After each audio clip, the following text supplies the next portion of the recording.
module na pinrovide natin, and I will be distributing your copy tomorrow. Kasama yung ating chapter 3. Kasi yung Monday ay ang binigay ko lang sa ibang classmates nyo is yung chapters 1 and 2. And yung chapter 3 is bibigay ko naman siya next week, Saturday. And yung ating magiging coverage kasi next week is prelims na. Ang ating magiging coverage ng ating preliminary examination will be yung ating chapters 1 and 2. Papasok dyan yung mga different properties nga natin ng ating AC circuit, yung ating leading and lagging natin, paano ba mag-drawing ng ating waveform, and also yung ating phasor diagram. We also have paano ba tayo mag-summation ng ating in-phase, out-phase natin. And yun yung chapter 1 natin. Yung chapter 2 naman natin, doon papasok yung ating RLC, yung resistor, inductor, at saka yung capacitor natin in an AC circuit. And kapag meron na tayong inductor at capacitor, papasok din yung ating tinatawag na power factor natin. And sa last part ng chapter 2 natin is i-discuss din natin yung ating resonance, yung series and parallel resonance natin. Ayan. So habol na lang yung mga hindi umattend sa atin last time. Kasi most likely baka ako ay magpa-schedule. Ang ating exam siguro ay Saturday next week, or pwede siyang gawin ko siya ng Tuesday. Tama, Saturday siya kasi ang ating Fridays online, Monday ay magpapa-laboratory activity ako at saka quiz. Laboratory activity at saka yung quiz. Then Friday wala tayong klase, magre-review lang kayo para sa magiging exam natin ng Saturday. Ayan. So sana tayo natapos. And by the way nga pala, dun kasi karamihan natin doon sa hindi na natin last time is we still have no idea on the topic natin na about sa phase difference natin. So yung ating kasing AC waveform na ginagamit natin for AC circuit is ginagamit nating form is in a form ng ating sine wave. So paano ba yung itsura natin sine wave? Makikita nyo naman siya dito sa ating figure. Na kung saan ay yung ating start ng ating wave is from 0. Kapag positive yung ating sine wave, from 0, magre-reach siya to a positive peak natin. From 0. From 0, magre-reach siya sa ating positive peak. Then, back to 0. Bababa siya, balik sa 0. So, ito yung tinatawag natin na positive half cycle. And yung ating magiging negative half cycle, so from 0 naman, bababa naman siya from our negative peak. Then, back to 0. And ito yung buong sine wave na to, yan, yung itsura ng ating sine wave, ay kapag na-complete natin yung positive half cycle at saka yung negative half cycle natin, meron tayong isang buong cycle. Isang buong cycle. At kapag negative naman yung ating sine wave, so kabaliktaran naman siya ng ating positive sine wave. So, ang mangyayari dyan is from 0, mag-start muna siya from negative peak back to 0. Then, tataas siya naman dito. Drawing natin siya para kita nyo.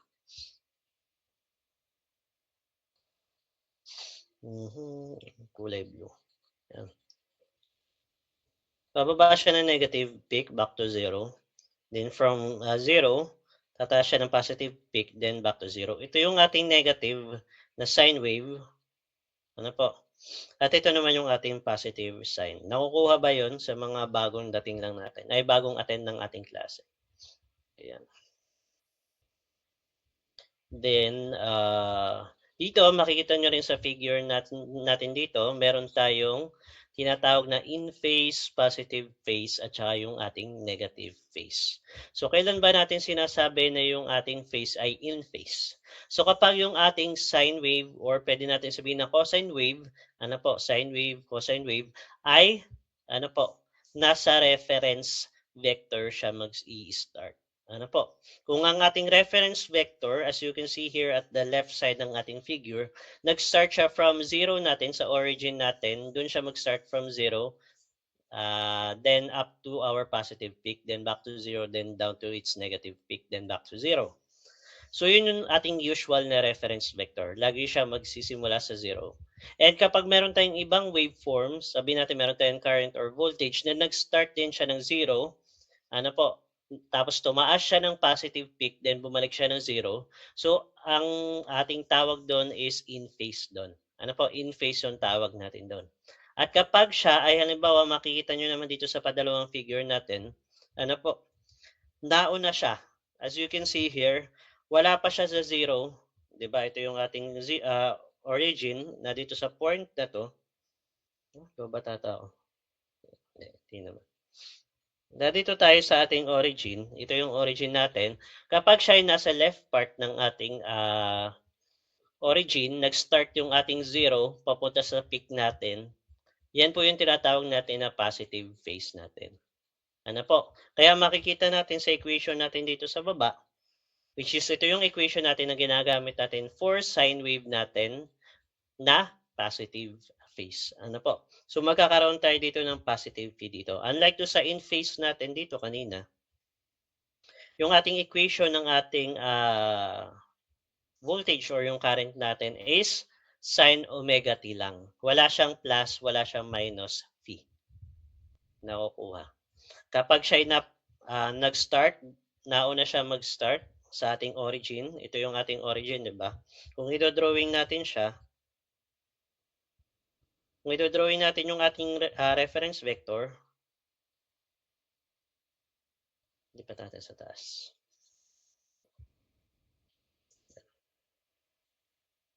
Ito yung ating reference vector. Yan. Imagine nyo maganda yung aking drawing. Yan. Ito yung ating reference vector. Or reference natin. Reference waveform pala. Sorry. Reference waveform. Ang vector natin ay mamaya pa. So, meron tayo dito na nauna yung ating given dito na A sub M sin phi. Ano po? Yung ating AM sin phi. So, kapag yan ay nauna, before pa lang ng ating origin, so yan ay positive phase. And ang ating magiging equation nga natin dyan is meron tayong AM sin omega t plus phi natin. Which is ano nga ulit yung ating AM? So, yung ating equation ng ating sine wave, ano po, is meron tayo dito maximum value ng ating current or voltage natin. At ito naman yung ating, ano nga ulit siya? Meron tayo dito instantaneous value, which is pwede rin siyang current or voltage. Ano po? At kapag naman, as you can see here dito, sa patatlo naman natin, ito yung ating reference natin, i-copy natin to sa kabila. Wala? Drawing na lang natin. So, imagine natin, ito yung ating reference vector natin.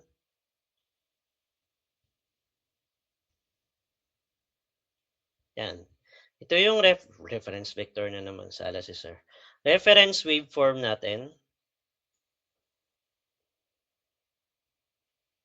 Yan. So, kung yan po ang ating reference waveform, mapapansin natin, di ba, from 0 to positive, makikita natin yung given naman natin dito ay nag-start yung ating 0 sa kanan ng ating origin.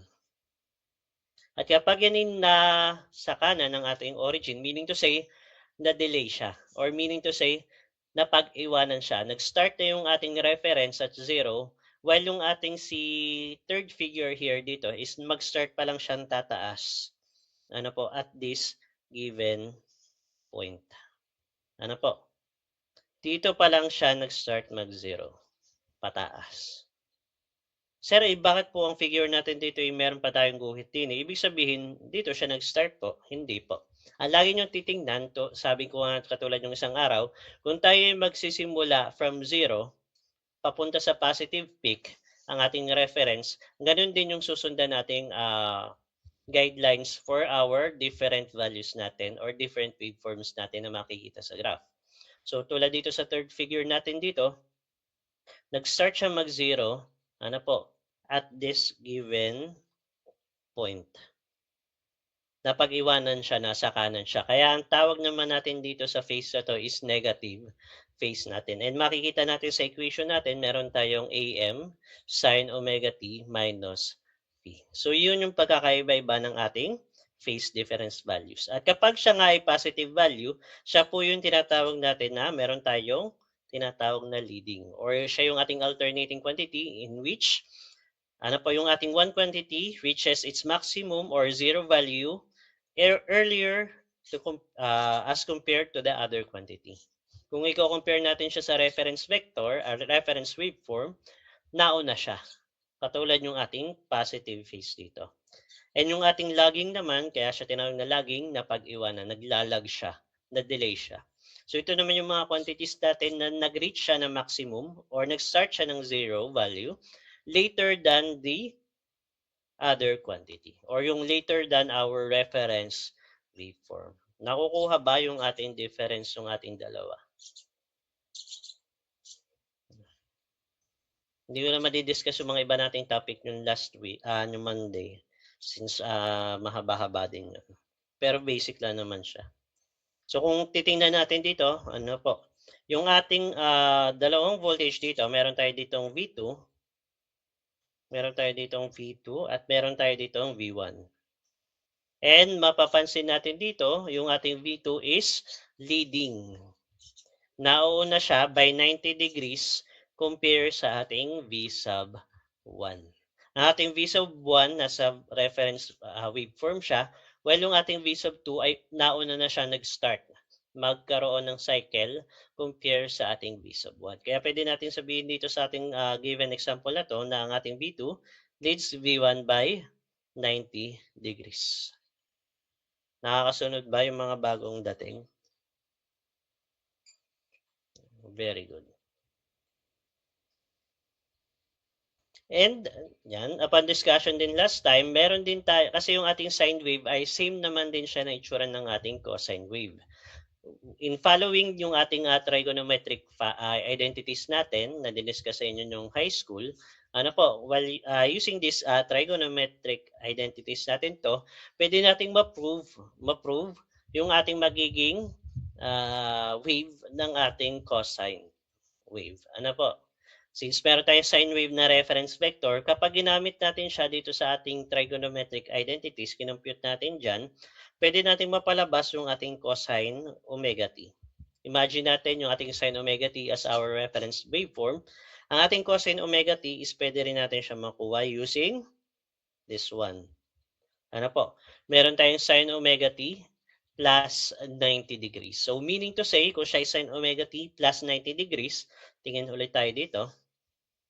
So positive phase, ano po, siya ay plus phi.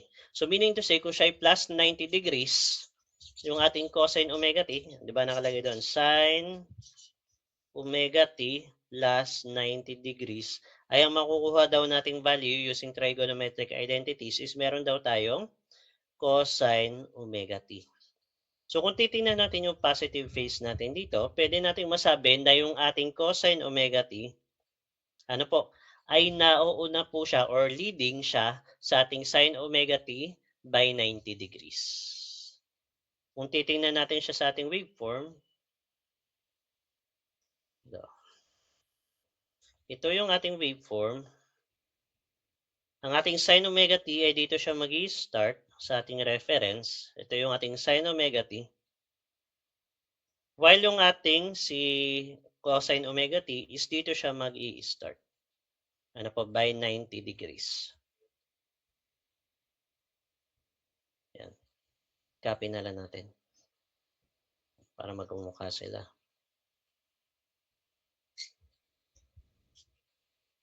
Yan. So ito naman yung ating magiging, ito yung ating cosine omega t. Kasi leading daw siya ng exactly 90 degrees. Nakukuha. So para ma-determine din natin yung magiging height or magiging peak ng ating waveforms natin dyan, so para makuha natin dyan, meron tayong dyan sa ating equation natin nitong dalawa. Let's say for example nga, meron tayong I sub m, I sub t pala, I of t, meron tayong I sub m sin omega t. Wherein yung ating I sub n, it will indicate yung magiging peak natin. Kung meron tayo ditong 5 ampere, ano po? So kung titingnan natin siya sa y-axis kasi natin ay it's either siya yung ating voltage or yung current natin. And yung x-axis natin siya yung ating omega t. Ano po? Yan. So kung meron tayo ditong 5 ampere, so yan yung magiging peak natin sa positive, and sa baba natin is meron tayong magiging negative peak na negative 5 ampere. At kung halimbawa naman meron tayong 10 ampere, 10 sin omega t, ang magiging itsura naman niya, kung gagawin natin siyang kulay blue, ano po, di tataas lang po siya ng sa 10 natin. Ano po, halimbawa ito yung 10 natin, ito yung negative 10 natin, yan. So, i-realign lang natin siya na magpipik siya dito. Sa 10 natin, pababa siya ng ating 0, then back to negative 10, then back to 0. Ano po, mas tumangkad lang siya. Pero yung haba ng ating cycle or yung ating wavelength ng ating isang cycle natin is same lang siya nung ating 5 sin omega t. Nakukuha ba? Ayan. So, punta na tayo doon sa ating discussion. Kaya diniscuss ko yun kasi yun yung ating huling, yun pala yung ating hindi pa natin nasasagutan na problem sa ating module. Ano po? So, nasagutan na natin yung mga instantaneous voltage natin, yung pagkuha ng ating mga frequency, mga amplitude. So, dito naman tayo sa sunod. So, we have here at our given example, calculate the phase difference between E sub 1 or kung siya E, meaning to say siya po ay voltage. Kapag siya ay na malinggit, siya po ay current. Ano po? So, E sub 1 natin daw is meron daw tayong negative 10 cosine omega t plus 50 degrees. Ano po? Negative 10 cosine omega t plus 50 degrees. And E sub 2 natin is meron tayong 12 sine omega t minus 10 degrees natin. So state which sinusoid is leading. Draw the waveform and phasor diagram. Ano po? So para malaman natin kung sino yung si leading at saka si lagging, kailangan i-make sure man natin na makikita natin siya sa ating waveform at saka sa ating phasor diagram. So dito na rin natin i-discuss yung phasor para doon sa mga hindi naka-attend last time. Ano po? So waveform muna tayo dito. Kulay black.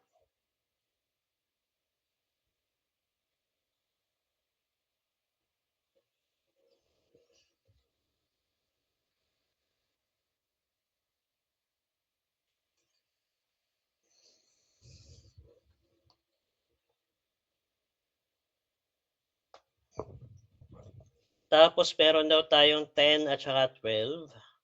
So i-ano muna natin siya 2.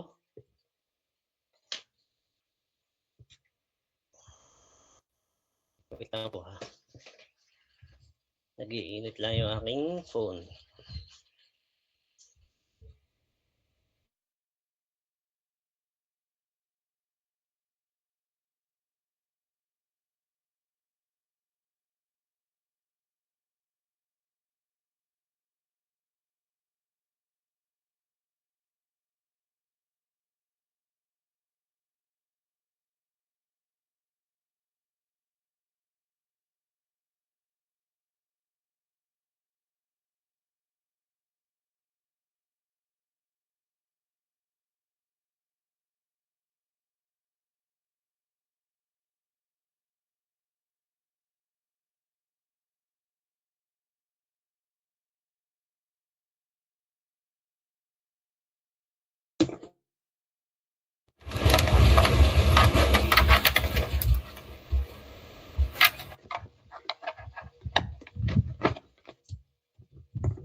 Hello. Ayan.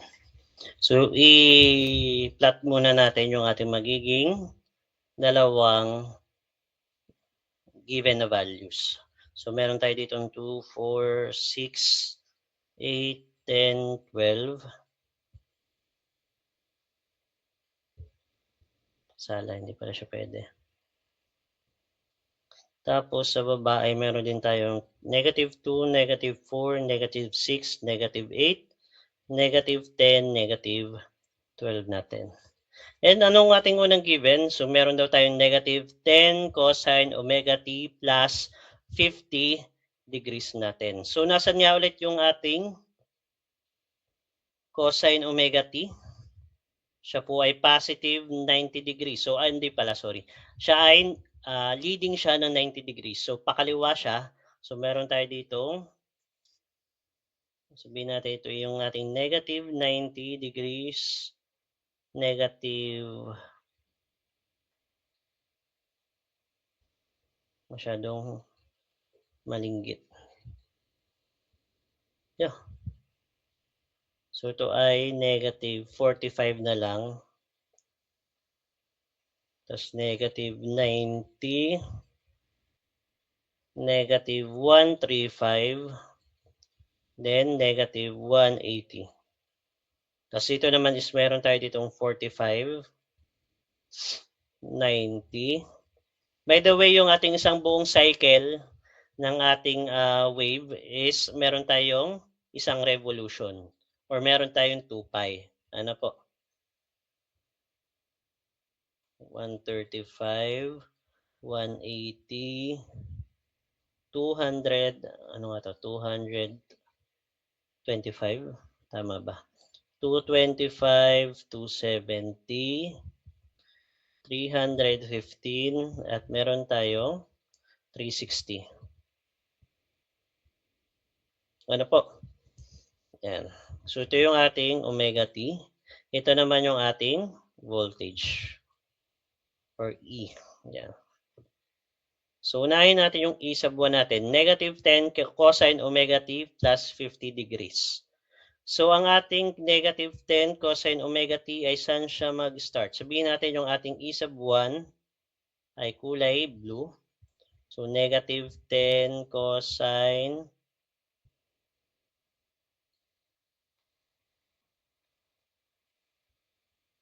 negative 10 cosine omega t plus, ano nga daw siya? 45, 50 degrees.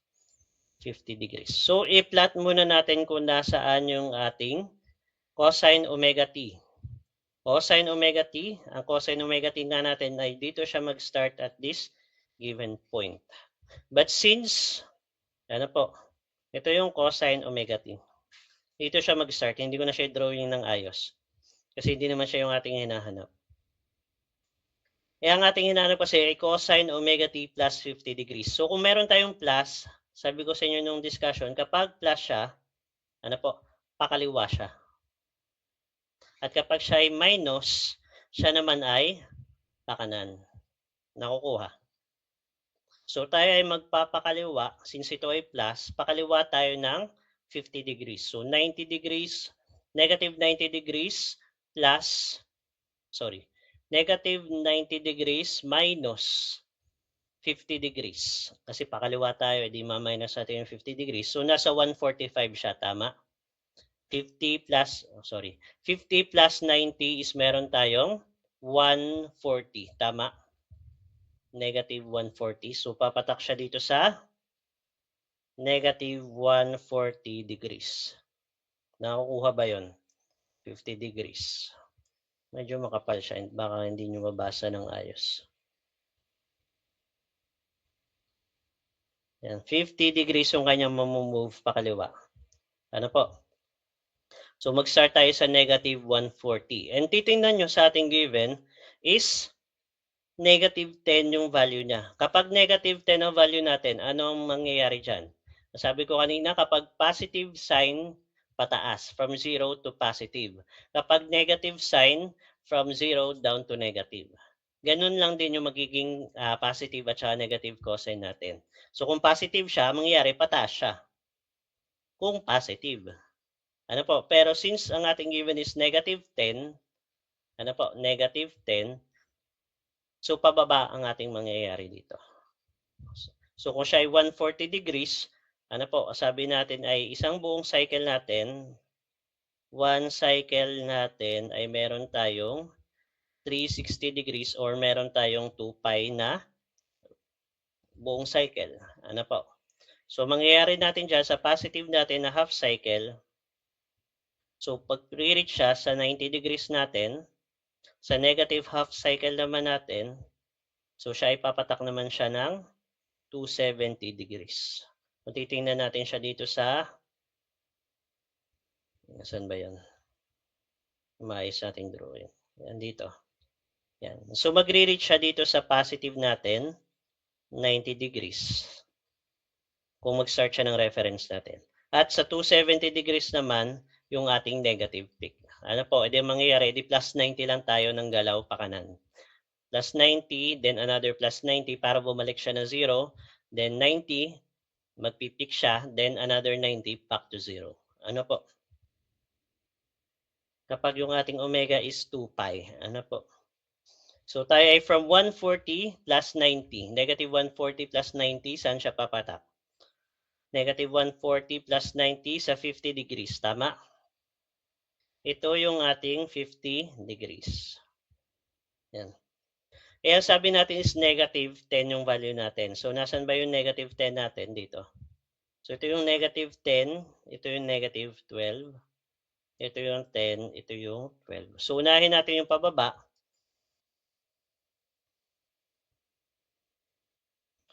Pababa. So, pababa tayo dito sa 50 degrees natin. Negative 50 degrees.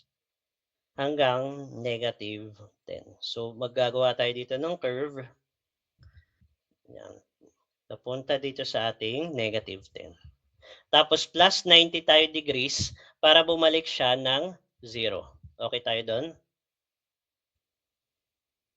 Okay tayo doon? Another 90 degrees para bumalik siya ng 0. Nakakasunod pa ba ang everyone? Yan. So, negative 50 degrees plus 90 degrees. So, papatak siya ng 40 degrees. Yan. So, babalik naman tayo dito ng 40 degrees. Then, another 90 degrees naman para mag-reach naman siya ng positive peak natin. So, 40 degrees plus 90. So, 40 plus 90, meron tayong 130. So, 130 natin ay dito. Tapos ay pataas na siya. So, negative 10 yung ating binabaan. So, positive 10 naman yung itataas natin. Kasi, same yung magiging peak natin sa negative at saka sa positive. So, dito yung magiging patak ng ating 10. Ano po? Yan, sa positive. So, tataas naman siya dito. From 10 natin. Yan. Then, back to 0 ulit para makabuo tayo ng isang cycle. Ano po? So, isang cycle. So, 130 degrees to. Plus 90 degrees is 220. So, nandito yung 220 natin. 220 degrees. So, bababa na tayo dito ng pangit.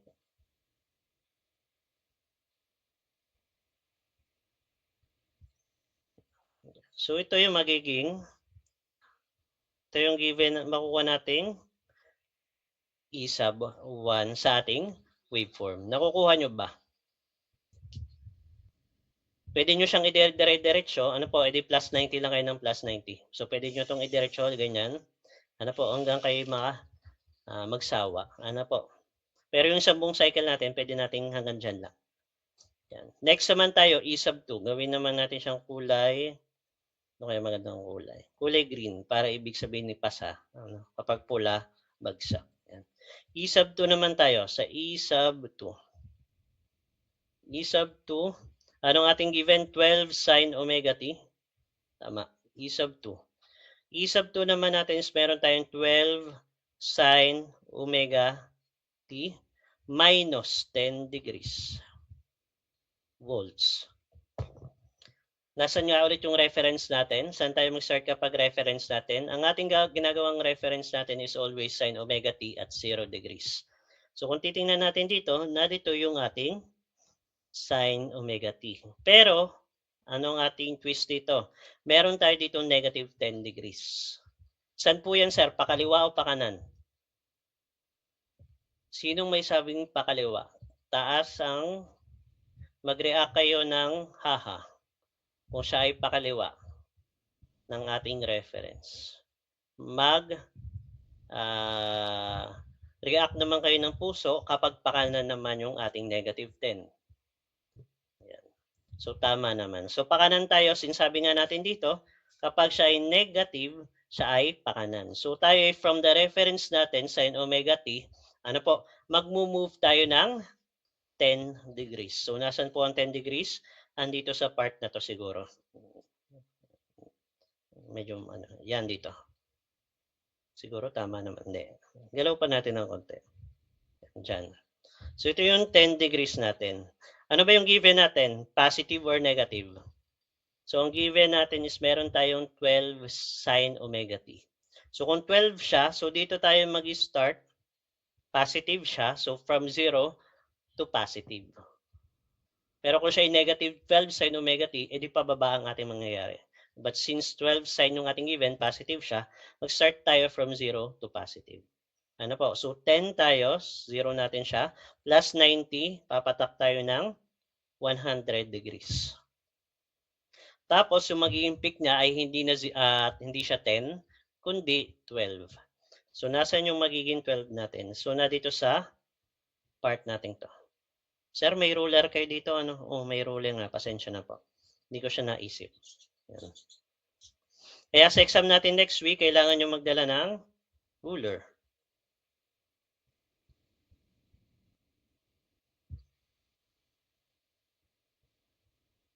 Yan. Purahin natin to. Para naman medyo accurate naman yung dinodrawing natin. Hindi ko siya naisip kanina, ano? So, meron tayo ditong 12. So, dito mag-start yung ating 0 papunta sa kanyang positive peak. Then, down back ulit tayo ng 0. So, 100 plus 90 ay papatak tayo sa 190. Tama? So, 190 tayo papatak. So, bababa lang tayo dito ng from 12 natin ang pangit.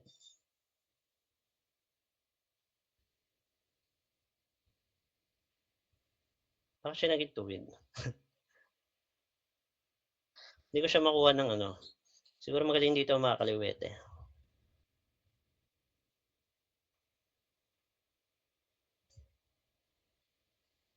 Yan. Then, bababa naman tayo ng plus 90 ulit. 190 plus 90 is 280 degrees. So, bababa tayo ng negative 12. Nasa yung ruler ko? 280 tapos 12. Yan. So, bababa tayo ng 90 degrees.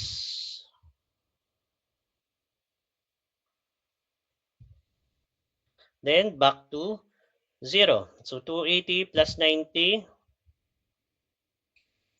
370. So, na dito yung 370 degrees. Which is, babalik na tayo dito ng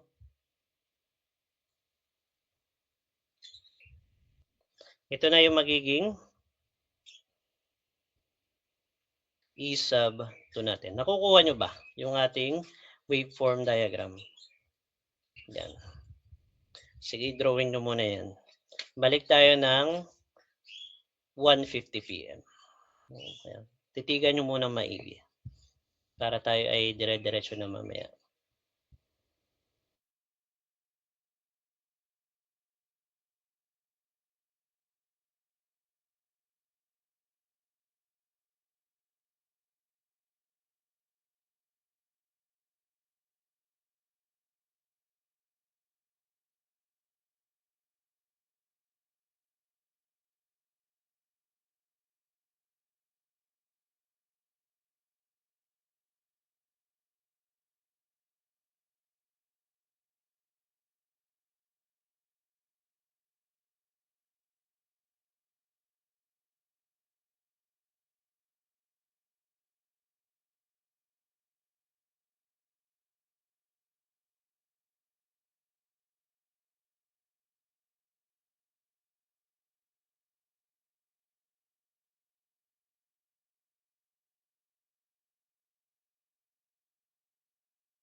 Okay na tayo?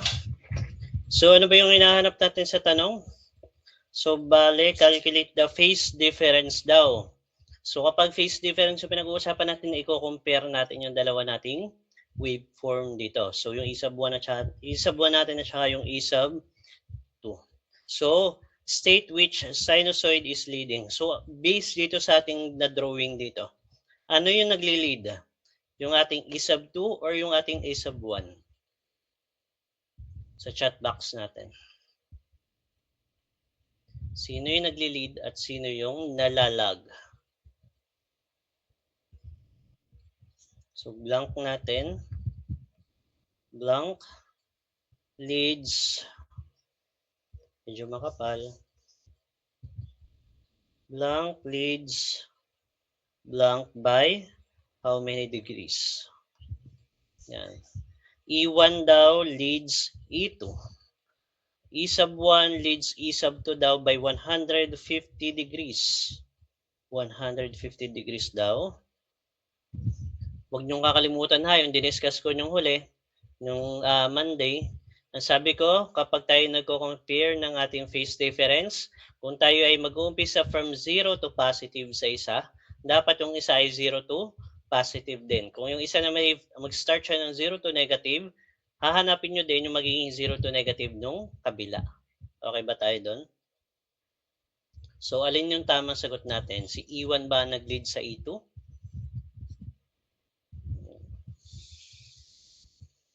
E2 daw lags E1 by 10 degrees. Sabi naman ni Randel ay E2 leads E1. How about the others?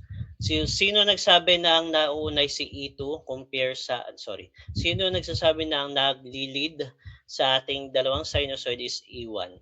Taas ang kamay. Taas ang kamay. Mag-like react kayo. Pa-like react kung sino may sabing si E sub 1 ang nauuna sa ating E sub 2. Okay, marami. How about naman nagsasabing si E sub 2 ang nagli-lead compare sa E sub 1? Paki-dislike button naman kapag naniniwalang si E sub 2 ang nauuna. Kokonti. So ano ba ang tamang sagot dyan? Ang sabi ko kanina ng concept natin, kung from 0 yung ating isa down to negative, alam ba, yun ang ating ginawa. Titingnan natin yung ating E sub 1. E sub 1 muna tingnan natin. Ang ating E sub 1, gawin natin siyang, ayan. Ang ating, pangit. Ang ating E sub 1 ay dito siya nag-start, diba? Papunta sa negative. Tama? So at negative 40 degrees, negative 140 degrees, bumaba yung ating E sub 1. Saan bumaba ang ating E sub 2? Saan bumaba si E sub 2? Ang ating E sub 2 ay bumaba siya dito sa 190 degrees. But since malayo siya, doon natin tingnan yung ating E sub 1. Nasaan yung ating E sub 1 din eh? Pababa yung ating E sub 1 dito. Pababa si E sub 1 dito from 0 down to negative peak. So meaning to say, nag-start yung ating E sub 1 dito. Yan, ito yung ating E sub 1. Ito yung ating E sub 1. Ito yung ating E sub 2. Yung ating E sub 1 ay bumaba siya or nag-start siya from 0 to negative ng 220 degrees. So, sino na yung nauna? Si E2 o si E1? Kung pagbabasehan na natin na parehas 0 to negative yung magiging starting point ng ating magiging basis. Sino si magli-lead? Si E2 o si E1? Si E2. Nagigets na ba kung bakit si E2 yung nag-lead? Hindi si E1. Ayan. So makikita natin 190 degrees nag-start siya mag-0. Unlike dun sa ating E sub 1, nag-start siya from 0 to negative ng 220 degrees. And mapapansin natin yung phase difference yung dalawa, 190 degrees at saka 220 degrees, may phase difference tayo na 30 degrees. Kaya pwede natin masabi na yung ating E sub 2 leads E sub 1 by 30 degrees. Okay ba tayo doon? Or, para mas make sure natin na yan talaga yung sagot, tingnan natin from 0 to positive naman tayo. 0 to positive, ang ating E sub 2, as you can see here, ang ating E sub 2 ay nag-start ng 10 degrees from 0 to positive peak. And yung ating E sub 1 naman, from 0 to positive peak ay nag-start siya ng 40 degrees. Kung titingnan natin dito, ito yung ating E sub 2, ito yung ating E sub 1, which is 10 degrees at saka 40 degrees. Yan. So, E sub 2 minus E sub 1 natin, 40 degrees minus, baliktad. So, meron tayong difference natin na 40 degrees minus yung ating 10 degrees. Kaya meron tayo dyan makukuha na 30 degrees na phase difference ng ating E sub 2 minus E sub 1. So, dyan natin madidetermine using waveform diagram kung sino yung nagli-lead at kung sino yung naglalag. May question po ba tayo dito sa ating waveform? Ito mo, isang problem ang tagal natin. Ayan. May question ba kayo? So, kung wala kayong question, wow react. Wow react kung nakikinig sa klase. Ayan. So, next naman tayo. Hindi lang waveform yung ating hinahanap. So, draw the waveform and phasor diagram daw. So, ito yung waveform diagram natin. Waveform. Then, meron din tayo ditong phasor diagram. Phasor diagram. So, ang phasor diagram natin, siya nga din yung tinatawag natin na vector diagram. And lahat naman kayo is nakapag-vector diagram na sa engineering mechanics. So, ganito lang din yung magiging concept ng ating vector diagram or ng ating phasor diagram. So, drawing natin yung ating phasor. Yan. So, lagyan natin siya ng, sabihin natin ito yung 10, 12. 10, 12, negative 10, 12, negative 10, 12.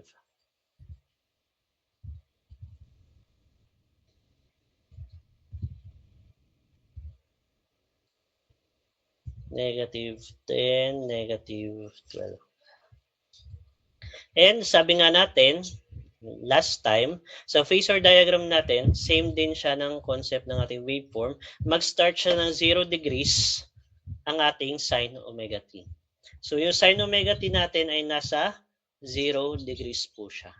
At kapag phasor naman ang ating pinag-uusapan, kapag sa phasor naman natin, kapag meron tayong given na positive at saka negative na phase natin dyan, positive 50 degrees at saka meron dyan tayong negative 10 degrees, paano natin siya i-determine kung siya ay clockwise or counterclockwise? So kapag positive naman dito, tayo ay magka-counterclockwise. At kapag negative naman tayo naman ay clockwise. Meaning to say, from 0 degrees, kapag siya ay nag-move yung sin omega t natin ng positive, positive 100 degrees. From positive 100 degrees siya, clockwise tayo ng 100 degrees. Counterclockwise tayo ng 100 degrees. Pero kung siya ay negative 100 degrees, ang ating magiging phasor dyan is pababa naman siya ng negative 100 degrees. And yung magiging haba ng ating phasor is nakadepende sa value ng ating sin omega t or yung ating negative cosine omega t. And based nga sa trigonometric identities natin, pwede nating ma-determine na yung ating cosine omega t ay nandito siya sa ating positive y-axis. Ang ating negative sin omega t ay nandito sa negative x-axis at saka yung cosine omega t natin dito ay negative cosine omega t ay nasa negative y-axis naman. And i-drawing na natin yung ating may hiwagang dalawang kulay. So tayo ay yung E sub 1 natin ay meron tayong E sub 1 natin is negative 10 cosine omega t. So nasaan yung negative 10 cosine omega t natin? Tingin tayo sa baba. Yan, tingin pala tayo sa figure. Nasaan yung negative 10 natin? Positive x-axis, negative x-axis, positive y-axis, or nasa negative y-axis sa chat box natin. Kasi yung negative 10 natin. Cosine. Very good. So, nasa negative y-axis tayo. So, dito po yung magiging ito po, ay sorry, hindi pa pala to. So, dyan yung ito yung ating, hindi pa to yung ating negative 10 cosine omega t plus 50 degrees. Ito yung negative 10 pa lang natin. Pero, igagalaw natin yung negative 10 natin dyan ng positive 50 degrees. So, kung positive nga tayo ay pa-counterclockwise. If positive tayo ay counterclockwise. Counterclockwise ng 50 degrees. So, from 270 degrees plus 50 degrees, edi mag-move tayo dito ng 50 degrees. So, assuming natin, ito yung 45.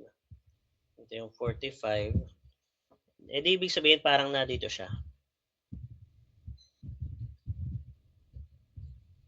Yan. And ito siya.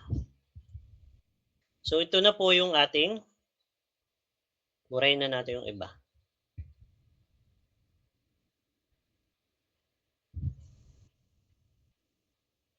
Burahin na lang natin ng buo. Ano? Yan. Si Sari, kagulong kausap. Para lang makita nyo, gagalaw daw yung ating nasa negative 10 cosine omega t ng positive 50 degrees. So, most likely ay dito po siya sa part natin to. Ito yung ating E sub 1. Nakukuha ba?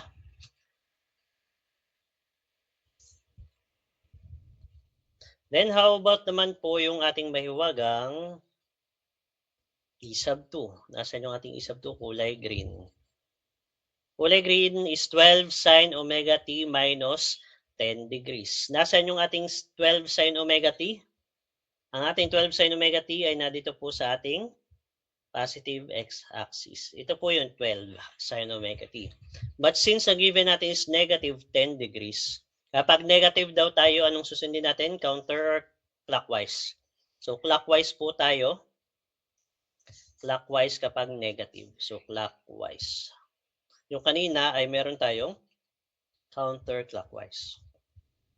Kaya mangyari dyan, bababa daw tayo ng 10 degrees. Since clockwise siya, from 0 degrees, pababa siya. Hindi siya pataas. So, 12 siya. Tayo dyan, bababa tayo dyan ng, maliit pala yung ating y-axis. Ano? Yan, 10 degrees. So, assuming natin na nandito yung, wala. May protractor ba dito? Wala.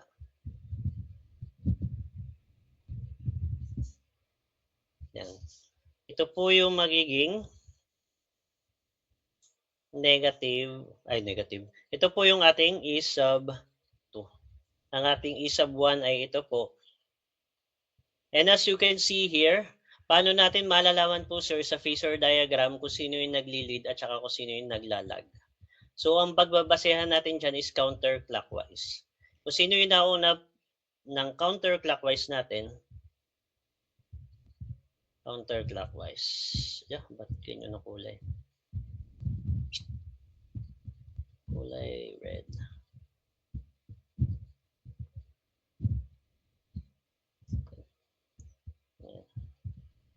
Para kabahan ng mga students. Ano? Wala, kulay pula. Nanganganib. Yan. Yan. Diyan natin madedetermine kung sino yung lagging at saka leading.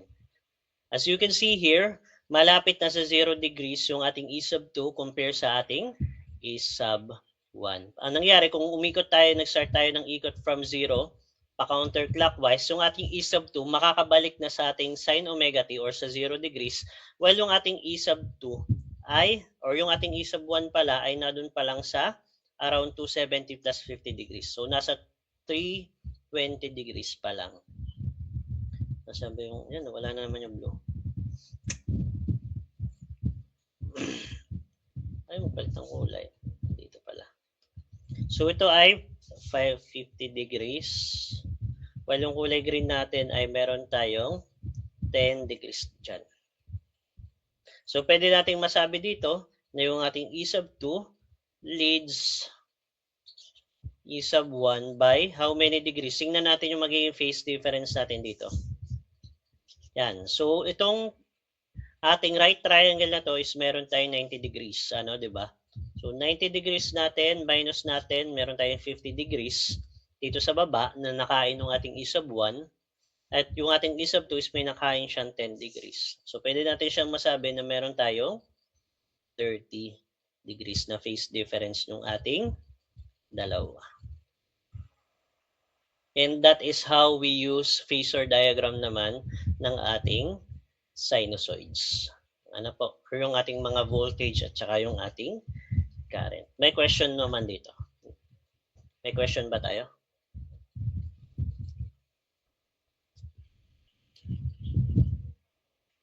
Yan. So, titigan nyo muna siya maigi for about 4 minutes.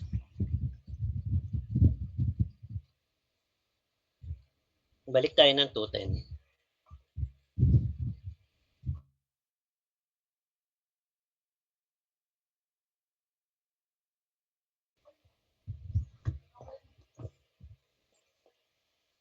Yan. Pwede nyo siyang screenshot.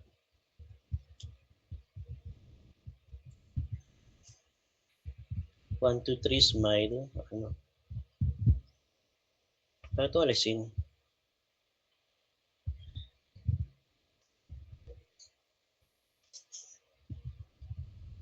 Next naman tayo. Problem number 5 natin. Last problem natin. Last problem na nga natin. So determine the instantaneous current equations and draw the phasor and wave diagram natin. Assume natin na yung ating I sub 1, I sub 2, and I sub 3, I sub 4 natin ay equal siya sa 5 ampere. And the reference vector natin is I sub 1 natin. And meron tayo dito mga conditions natin ng ating I sub 2, I sub 3, and I sub 4. So unahin muna natin i-draw yung ating phasor diagram. Hindi na natin gawin ng wave diagram ha. Phasor na lang yung gagawin natin.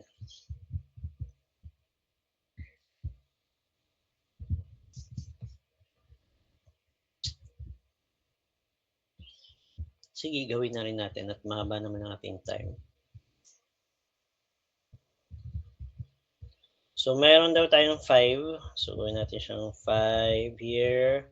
We also have 5 here. Meron tayo dito 5. At meron tayo dito 5.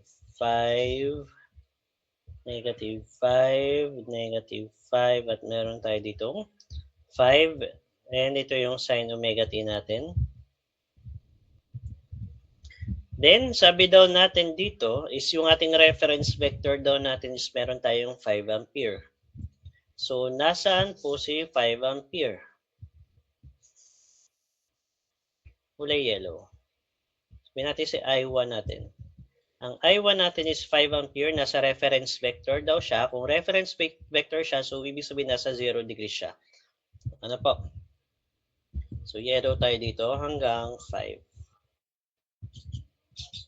Ito po yung ating E sub 1. Nakukuha ba? Ay, E sub 1. I sub 1. Ito yung ating I sub 1. Okay tayo doon?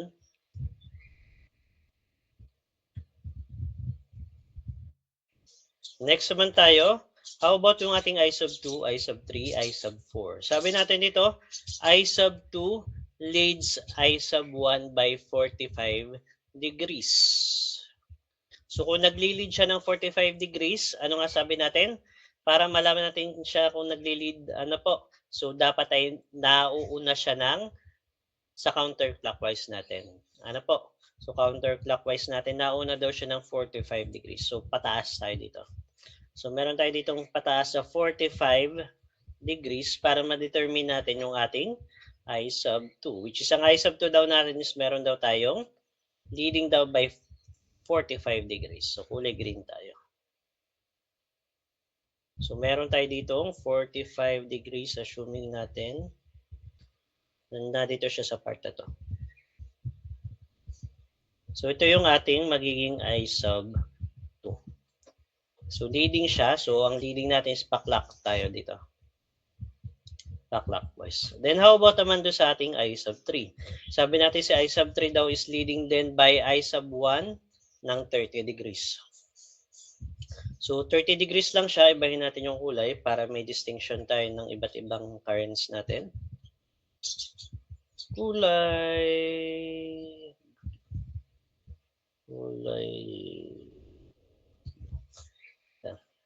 30 degrees daw.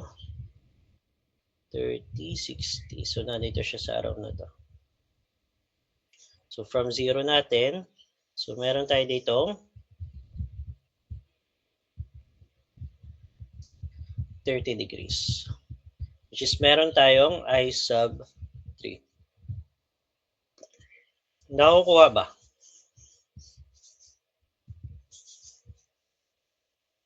Nakukuha. Then how about naman po, since pare-pares naman silang 5 ampere, hindi ganun lang kahahaba yung ating mga vector. Ano po? And last natin is I sub 4 daw lags I3. Sa I3, nag-base tayo ng reference. Ano po? So, lags daw by 60 degrees. So, meaning to say, bababa daw siya ng 60 degrees. So, starting from I sub 3. So, ang I sub 3 natin yung kulay blue. So, bababa lang tayo dito ng 60 degrees. So, from this part, bababa tayo ng 60 degrees. Para makuha natin yung magiging I sub 4 natin. Kulay violet. Violet ba yun? So, ito na po yung ating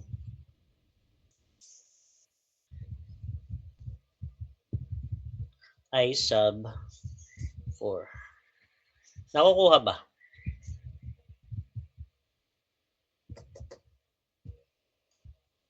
So, ito na yung ating drawing ng ating phasor diagram. So, ano pang hinahanap natin dito? Determine the instantaneous current equations natin. So, determine the current equations na natin instantaneous. So, ang ating makukuha dyan is meron tayo dyang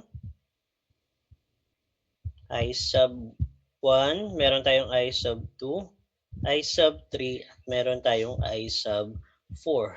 So, meron naman tayong given na value na nung ating sin omega t, which is meron tayong 5 ampere sa lahat ng ating current. So, ito yung ating I sub m. How about naman po yung ating magiging equation? So, dadagdagan lang natin siya ng sin omega t dito. Since yung ating I sub 1 is nasa reference vector natin. So, meron tayo ditong I sub 1 ay equal siya sa ating 5 sin omega t amperes. How about yung ating I sub 2? So, meron tayo ditong sin omega t plus or minus. Nasaan ba yung ating I sub 2? Yung kulay green. Nasaan yung ating I sub 2? Ng at base sa ating reference. Pataas or pababa? Tumas, 'di ba? Yung ating I sub 2 ng ilang degrees? 45 degrees. As you can see here. 45 degrees yung itinaas niya. Kaya pwede natin sabihin na meron tayo ditong plus 45 degrees ampere. Then how about yung I sub 3? Sin omega t naman siya plus tumaas naman siya from reference vector natin ng sin omega t ng 30 degrees. And last natin is yung meron tayong 5 sin omega t naman. Ano naman siya? Bumaba siya below ng ating sin omega t ng ilang degrees. Ilang degrees yung binaba niya? 60 degrees ba? Yes or no? Thumbs up or thumbs down? Bumaba ba siya ng 60 degrees from the reference sin omega t natin? May nakita ako nag-dislike. Yan, very good. Dislike po kasi ano po, from 0 degrees natin, bumaba lamang siya ng 30 degrees. Hindi po 60 degrees. Kasi yung 60 degrees natin ay nakabase siya sa I3. But since yung ating sin omega t ay nasa I sub 1 natin, kaya ito ay magiging minus 30 degrees. Hindi po minus 60 degrees. And that is our 4 2's pala. And those our for instantaneous current based ng ating given example. Nakukuha ba? Kung i-drawing naman natin siya sa ating waveform diagram,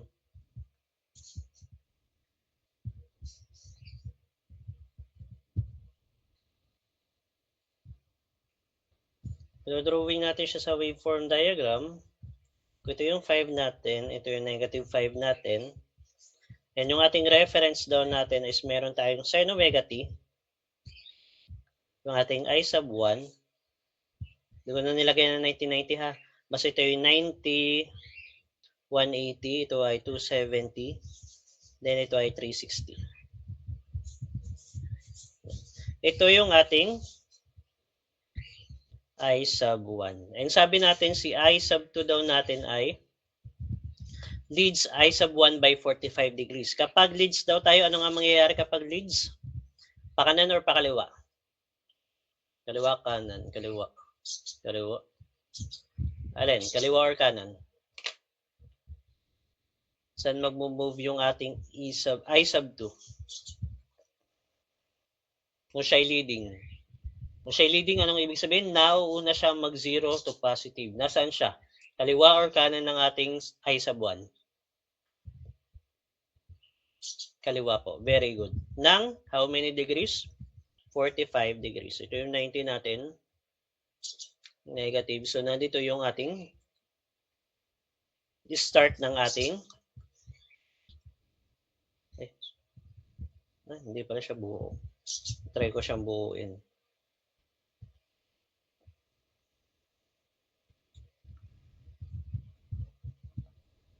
Kaya ko ba? Kakayanin.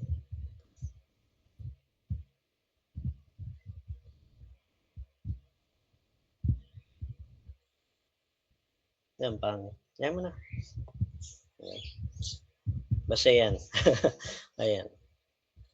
Yan yung ating I sub 1. Then, i-move lang natin siya. Since parehas naman sila ng sine wave, parehas sila sin omega t. So, gagalaw lang siya dito ng 45 degrees. Then, how about yung ating I sub 3? Leads I sub 1 na 1 daw ng 30 degrees. Eh, di nasa 30 degrees naman siya. Mauna siya ng 30 degrees. Ito naman yung negative 30 degrees. So, ito yung I sub 1. Ito yung ating I sub 3. Ito naman yung ating I sub 2. Then, how about naman po, sir, yung ating mahiwagang I sub 4? Ang ating I sub 4 po ay lagging daw ng ating I3 by 60 degrees. Nasa yung ating I3? Nasa gitna ng I1 at saka ng ating I2. So, ito yung ating I3. Ito. So, pagagalawin lang natin siya ng 60 degrees pa kanan kasi lagging daw. Kung lagging tayo, mag-move tayo dito ng 60 degrees. So, nandito tayo papatak sa 30 degrees. And dyan mag-start yung ating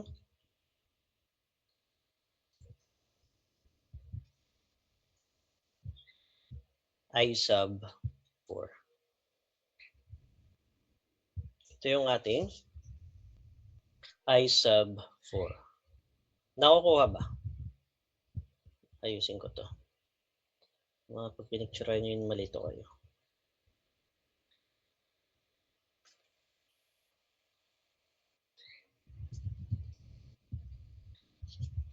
Yan. Picturean nyo muna to, yung ating phasor diagram ng ating number 5.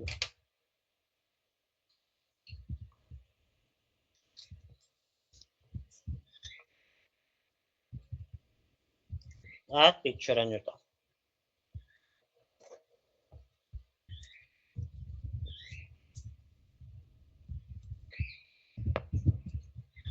Yan. Nagets ba ang ating discussion? Chicken ba? Chicken nuggets? Okay. So, 224. Tapusin na natin tong topic natin na chapter 1. Ano? Madali lang naman tong last two topics. So, summation tayo ng in-phase sinusoidal waves at saka meron tayong summation of out-phase sinusoidal waves. So, paano ba tayo nag-a-add sa DC natin? Halimbawa, meron tayo ditong current sa ating circuit. Meron tayo ditong circuit na marami siyang dadaanan. Diba, ito yung I total natin. So, ano mangyayari dyan? So, meron tayo ditong mahahati siya. Po, I1, I2, I3. So, through KCL natin, pwede natin masabi na yung ating I total ay equal siya sa ating I1 plus I2 plus I3. And assuming natin yung ating I1, sabihin natin meron tayong 2 ampere. Meron tayo ditong 3 ampere. At dito is meron tayong 4 ampere. Para makuha natin yung I total natin, pwede natin siyang pag-add-in lang. Tama? So, parang magkakalculate lang kayo using addition. 2 plus 3 plus 4 is meron tayong 7 ampere. Pero yung problem natin dito ngayon sa ating AC circuit, since meron na tayong dinidil na mga vectors natin or waveforms, so kailangan nating i-consider yung kanilang mga angles.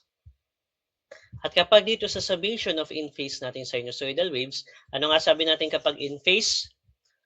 Pare-parehas sila ng phase ng bawat values natin. Considering meron tayo ditong tatlo, I1, I2, at meron tayong I3. Para masabi natin siya na in-phase, kapag in-phase siya, lahat ng ating 0 to positive natin, ano po, ay pare-parehas sila.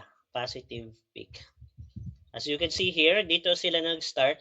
Nag-reach sila ng positive peak natin ng sabay-sabay. At bumalik sila ng 0 ng sabay-sabay. Bumaba sila ng negative peak natin ng sabay-sabay. Ang tawag po natin dyan ay in-phase. Regardless sa kanilang amplitude or sa height ng ating current at saka ng voltage natin. As you can see here, I1, I2, and I3 natin, magkakaiba sila ng peak natin, but still, we can still consider yung ating tatlong values ng current dito ay in phase. So, kailan naman natin siya sinasabing out phase? Kapag out phase nga dyan, so hindi sila pare-parehas ng pagtaas ng positive peak, hindi sila pare-parehas ng pagbaba ng negative peak. Katulad dito sa figure natin dito. Ano po? Nauna tong isa natin dito. Well, yung isa natin dito is saka pa lang siya mag-start dito. Hindi po sila in phase. Ang tawag po natin dyan is out phase. Na pwede natin siyang i-consider, pwede siyang out phase na positive phase or pwede siyang out phase na negative phase tulad yung diniscuss ko sa inyo kaninang simula. Ano po? Pero doon muna tayo mag-focus sa ating in-phase. At kapag in-phase naman siya sa vector diagram natin, so pare-pareha sila ng angle.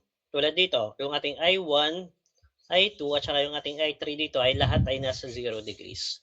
So kapag ganito yung ating values, ano po, in-phase po yan, ano mangyayari dyan, paano ba tayo mag-add ng vector natin kapag pare-pareha sila ng direction? Halimbawa, lahat sila nasa x-axis. Halimbawa, meron tayo ditong 2 ampere, 3 ampere, at 4 ampere. Ano yung magiging resultant vector natin dyan? Or resultant current? Ano kapag pagkuha natin ng resultant current natin dyan? Parang yung pagkakalculate lang natin ng normal. Ano po? Parang nagkakalculate lang tayo na pag-add-in lang natin. 2 ampere plus 3 ampere plus 4 ampere. So, meron tayong 9 ampere. Saan tayong compute dito? 9 ampere po to. 9 ampere. Nakukuha. Para lang siyang vector. Pero kung titingnan natin sa susunod, sa outphase naman tayo, pagdating natin sa outphase dyan kasi,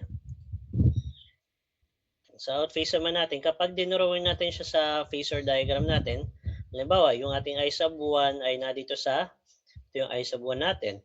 Ang ating I sub 2 ay nadito. At yung ating I sub 3 ay nadito.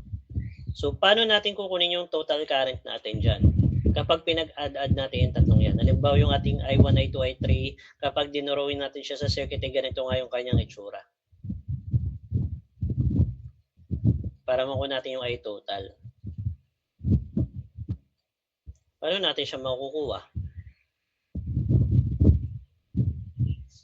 So, So, diyan na papasok yung diniscuss sa inyo sa EGMIC, na kung saan kukunin natin yung magiging I total natin ay equal siya sa ating magiging square root ng ating ix squared plus ng ating iy squared. So, kukunin natin lahat ng ating x values, ano po, ng ating current, at saka yung ating y. Ano po? Tanda pa ba yon sa engineering mechanics?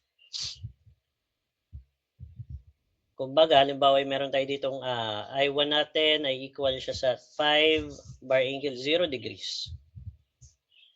Yung ating I sub 2 is meron tayong 8 bar angle 30 degrees ampere. And yung ating isa is ito ay 30, tapos yung isa naman is meron tayong 60 degrees. So para makuha natin yan, edi kukunin muna natin yung ating yung resultant x natin. So kukunin natin yung kanyang I1 natin, I3, let's say 6 bar angle 60 degrees. So para makuha natin si x, edi gagawin natin siyang I1 natin 5 cosine 0 plus 8 cosine 30 degrees plus 6 cosine 6 cosine 60 degrees. And yung ating I sub y naman natin, edi naka-sign naman siya. 5 sine 0 plus 8 sine 30 degrees plus 6 sine 60 degrees. Nakuha? Tama ba yon? Tama ba yung ginagawa ni Sir? Tanda pa siya. At para makuha natin yung angle ng ating resultant natin dyan,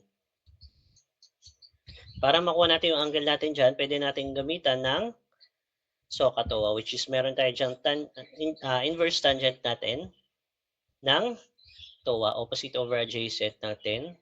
Opposite natin is yung ating y, which is meron tayong y over x natin. Tama ba? Ayan.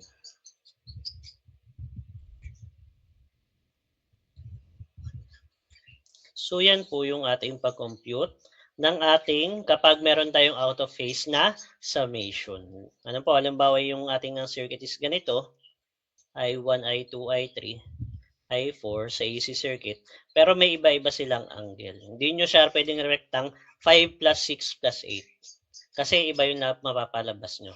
Kaya kailangan nyo, kukunin nyo muna si I sub x, then I sub y, then I total natin.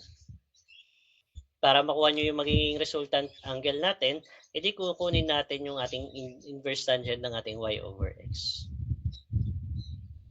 At pwede nyo rin ditong i-apply yung ating diniscuss do sa YouTube video ni Sir Arbel. Ano po? Yung paggamit ng complex number. Kasi pwede nating i-consider yung ating x natin na values dyan na real numbers and lahat ng y natin dyan is imaginary. Ano po? Kaya mangyayari dyan, dito na papasok yung ating sa AC circuit natin na meron tayong rectangular form at saka meron tayong polar form sa AC circuit. Which is meron nga tayo dito, tulad nitong given natin dito, naka-polar form to. Based sa ating vector dito. Ano po? 5 bar angle 0 kasi nasa 0 degrees siya. 8 bar angle 30 degrees kasi yung ating I sub, baliktad to, I sub 3 to. I sub 3. Ito ang I sub 2. Kasi yung ating I sub 3 nasa 30 degrees siya, pero 8 yung kanyang haba ng ating vector or yung ating phasor. And yung ating I sub 2 may haba siyang 6 na value, then nasa 60 degrees siya. Ito yung tinatawag natin na polar form. At para makuha natin yung kanyang rectangular form, ano po, edi i-apply nyo lang yung diniscuss sa YouTube video. Ano po, kung paano siya magiging rectangular form. Ano po, meron namang formula na ginagamit yan, yung R cosine theta at saka yung R sine theta. R cosine theta para makuha natin yung real number natin at yung ating R sine theta naman ay para makuha naman natin yung ating imaginary number. Ano po?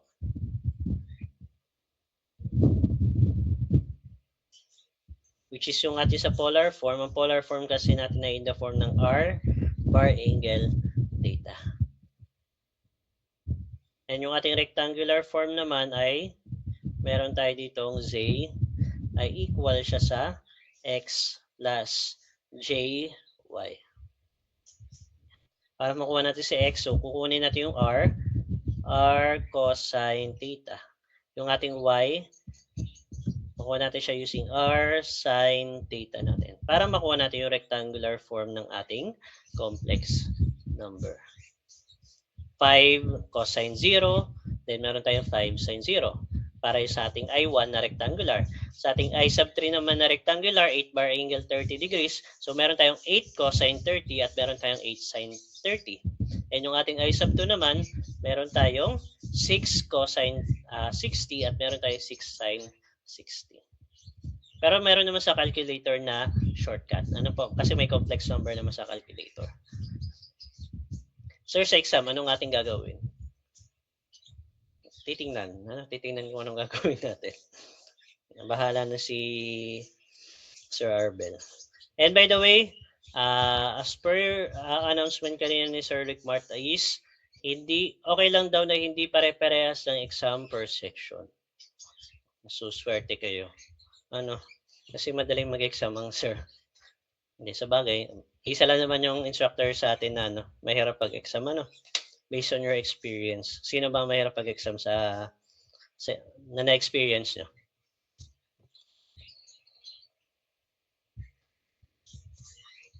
Sir Dindo ba?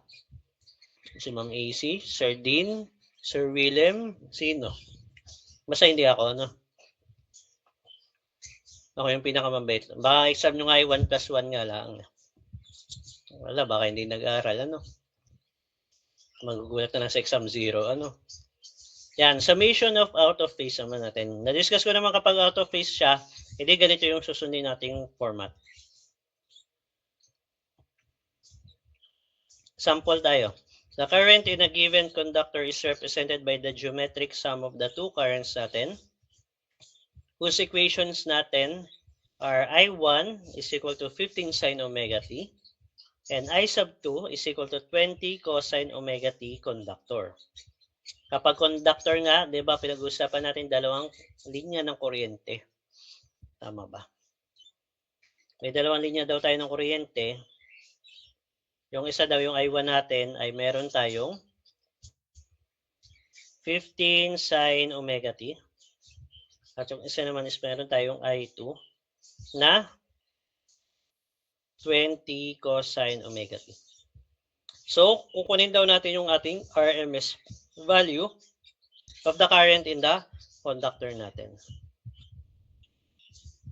So, kailangan daw muna natin kunin yung geometric sum ng ating dalawang current. So, meron tayong 15 sine omega t.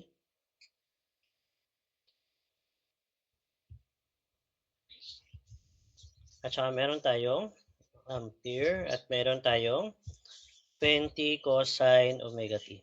And ang wag niyong kakalimutan kapag tayo nag-a-add dito, hindi pwedeng magkaiba sila ng sine at cosine.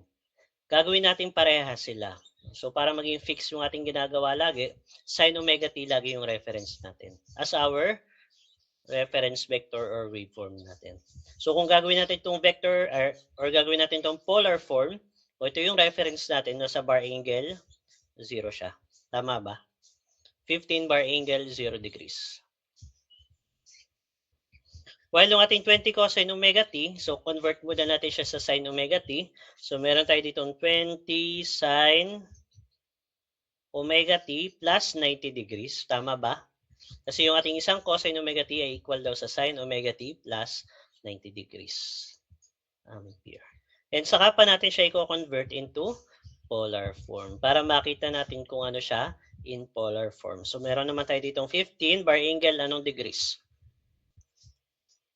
Kung ang ating sine omega t yung reference vector natin, may plus 90 degrees tayo. So, ano yung angle niya sa vector diagram natin?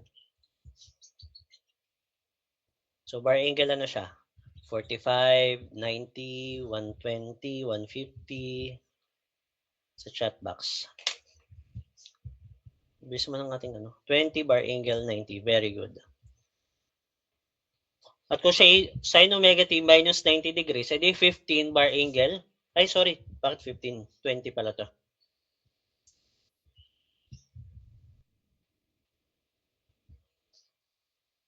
positive 90 degrees or kahit wala na siyang positive. Nakukuha ba ng everyone?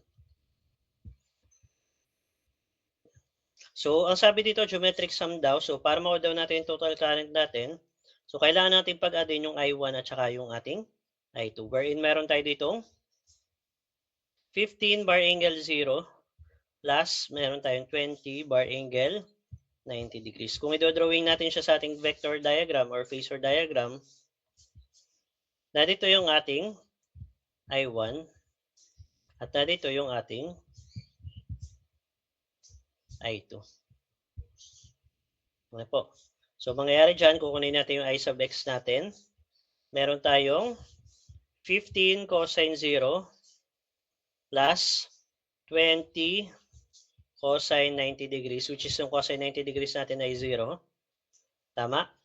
So, ito ay meron tayong cosine 0 degrees natin is 1. So, meron tayo ditong 15 ampere. Well, yung ating I sub y, meron naman tayo ditong 15 sine 0 plus 20 sine 90, which is ang sine 0 natin siya yung 0 naman, at yung sine 90 natin is meron tayong 1. So, 20 times 1 is meron tayong 20 amperes. So, para makuha natin yung ating resultant current natin, so square root of meron tayong ix squared plus iy squared, which is meron tayong square root ng ating 15 ampere squared plus 20 ampere squared. Kumpitin natin.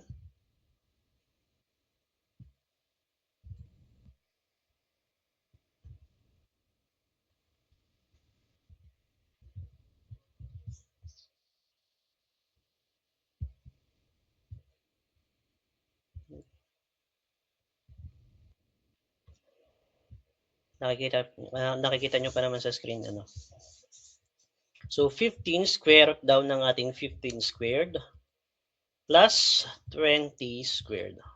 So, ano napalabas natin? Meron tayong resultant current na 25 ampere. Pero nasaan siya? Sang angle siya. So, kailangan natin kunin yung ating theta, which is meron tayong inverse tangent ng ating y over x. So, meron tayong iy over ix natin. Excuse me. So, tangent inverse ng ating 20 over 15. So, tangent inverse ng 20 over 15, 15.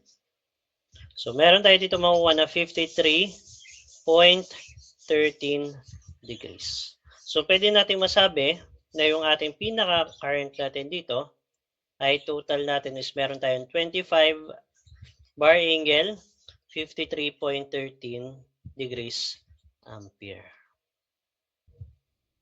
Tama, ito bang hinahanap? Determine the R, hindi pala yan ang ating hinahanap. Bakit ko binox? Hindi pa pala siya yung hinahanap natin. So, meron tayong current natin in polar form natin na meron tayong value na 25 bar angle, 53.13 degrees ampere. Malinaw ba yun? At kapag kinuha natin siya pag ginawa natin siyang instantaneous current natin, meron tayong I total natin is meron tayong 25, ano siya, in sine equation. So, meron tayo ditong sine omega t, since positive siya, plus 53.13 degrees ampere. Ang hinahanap natin is RMS value. RMS value. So, kapag RMS value, so kailangan natin kunin yung Imax. Ano nga ulit ang formula natin ng IRMS ng ating sine wave?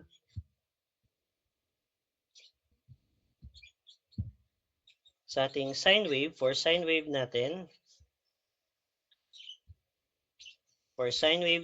ang ating IRMS ay equal siya sa Imax natin over square root of 2. Tama ba? If I'm not mistaken. Sir, wala naman ho tayong Imax. Saan ho natin kukunin yung Imax?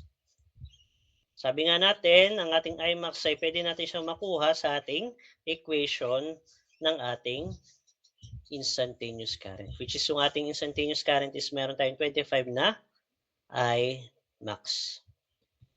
So 25 yung ating I max. So 25 ampere divided by square root of 2, which is ano ang ating magiging IRMS value or root mean square current natin. So 25 divided by square root of 2. So meron tayo dito makukuhang 17.68 ampere. And this will be our final answer for this given problem.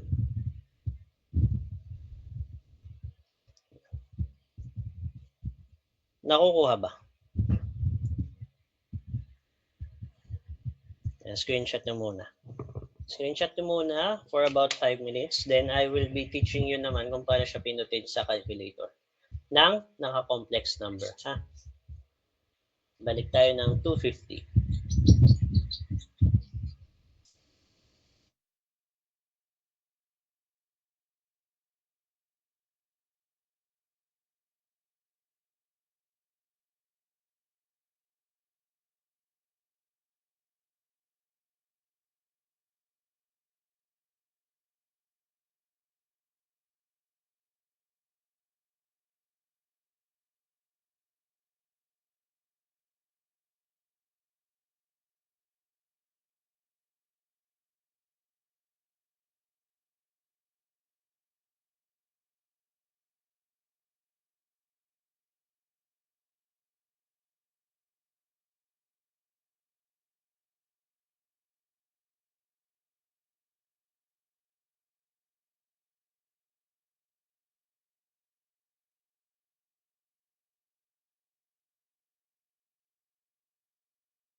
Hello?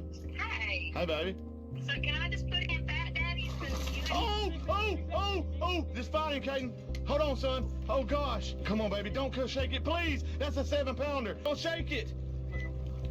Please, God. Please, God. Yes! Yes! Yes! Hey, baby, I love you. Hey, I'll send you the pin. Yes, that's worth the trip. Hello? This guy took his cat out for one final ride, but instead of it being peaceful, this happened.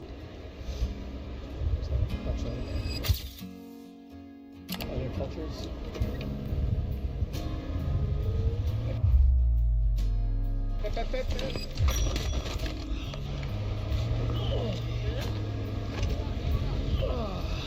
I'm okay, yeah. I recommend wearing a helmet. This guy took his cat out for one final ride. Whoop! I don't think we've ever changed the batteries. Whoop! So, I'm guessing you know why you're here. We think we have a pretty good idea. Right, it's about Brick's tick. Yep, 3 weeks. I know. That's why I'm so concerned. You're concerned he hasn't whispered in 3 weeks? Oh, no. I'm not talking about the whispering. I'm talking about the new tick. I'm sure you two have noticed. Whoop! Knock it off. Whoop! Whoop! Whoop! Whoop! Stop it! Whoop! Watch how these friends took hide and seek to a whole new level by playing it online. But what this guy did was absolutely hilarious.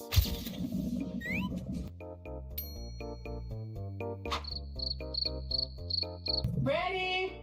Ready?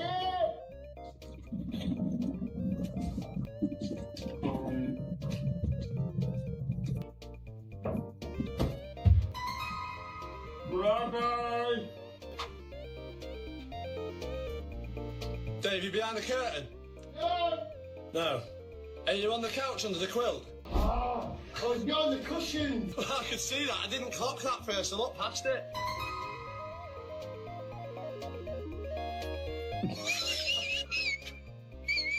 Can't see any of them. I'm gonna shit myself. Hey, Darren, are you in the bathroom again? No. Are you behind the chair?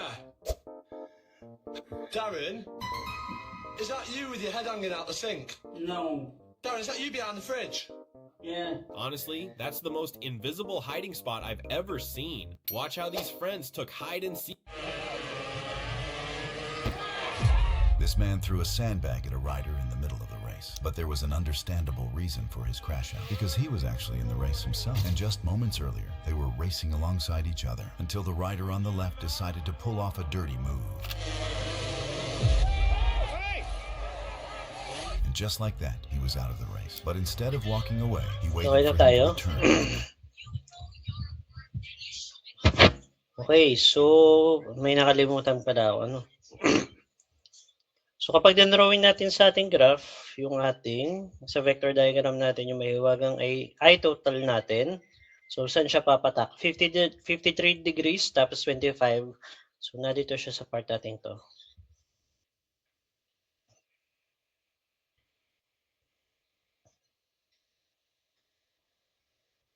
Ito yung magiging I total natin, which is meron tayong 53.13 degrees. Ano po? At ituturo ko na sa inyo yun sa calculator. So, proceed tayo dito sa aking calculator na makikita nyo sa screen. So, meron kasi tayong shortcut dito. Kapag complex number, ay pwede nyo siyang i-direct sa calculator nyo. Ano po? Hahanapin nyo. Nakikita nyo ba yung negative? Itong negative, hindi ko siya ma-cursor. Yung negative sa taas ng RCL yung calculator ko dito. Makikita nyo doon sa negative na yun, meron siyang kulay pula na angle doon. So it will be used as our angle, bar angle natin sa polar form natin. At direct lang natin siyang i-calculate sa calculator. Yung 15 bar angle, so 15 bar angle 0, shift negative tayo, then 0, plus yung ating 20 bar angle 90. Excuse me, sorry. So, meron tayong napalabas ito, 15 plus J20, tama? So, lumabas sa calculator natin is meron tayong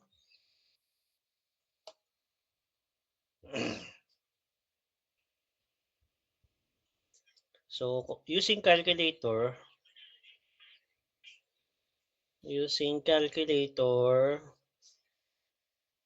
so meron tayong mapapalabas sa I total natin na meron tayong 15 plus J20 ampere. Wherein sabi ko nga sa inyo, yung ating 15 dito siya yung ating real number. At yung 20 natin siya yung ating imaginary number. And pwede natin gawin dito yung ating IX at saka yung IY natin dyan. Yung ating IX natin dito, sa ating square root of IX squared, siya na po yung ating 15. At saka yung ating IY, siya na po yung ating 20. Ano po? So, square root ng ating 15 squared plus 20 squared. Nakabase lang dito sa ating rectangular form na mapapalabas natin sa calculator natin. Pero meron naman din tayo shortcut para ma-convert natin yung rectangular form into polar form natin. Ano po? So, meron tayo ditong shift. Paano nga ba to? Hindi ko maalala. Yan. So, hanapin natin yung convert. Ang convert ko dito is nasa 8 siya. So, shift, convert. Shift, convert. Then, ano ba yun? Paano nga siya? Polar. Ayun, so pala, shift. Hanapin nyo yung complex. Ang complex ay makikita nyo sa number 2. Na ang 2 ay may kulay pula. Pula ba to o orange? Sorry ako yung colorblind kasi. Yung complex natin ay makikita natin sa number 2. Kaya kapag nag-shift to tayo, may lalabas ito yung argument natin. Conjugate natin ng complex number. Real number natin. Imaginary, IM. R bar angle theta, which is ito ay displays the result in polar form. Ang nakuha natin sa calculator is naka-rectangular form siya. Para maging polar form siya, so i-click lang natin itong R bar angle theta, which is meron tayong mapapalabas dyan na kapag kinonvert to, converting to polar form, or yung diniscuss ko doon sa YouTube video, ano pa, meron tayo dyan mapapalabas sa I total natin na equal siya sa 25 bar angle 53.13 degrees ampere. Ano po? Tingnan natin sa, hanapin nyo yung actual kong calculator dito. Oh, cellphone.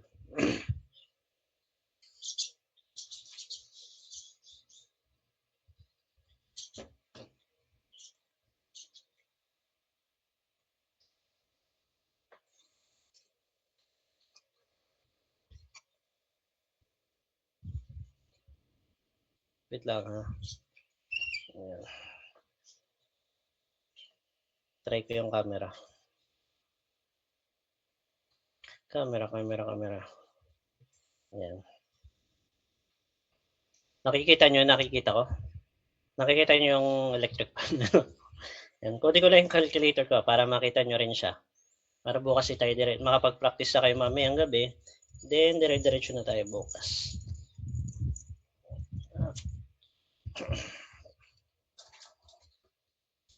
So, ito yung calculator na ginagamit ko. Yeah, nasaan yung ano? Nasaan siya?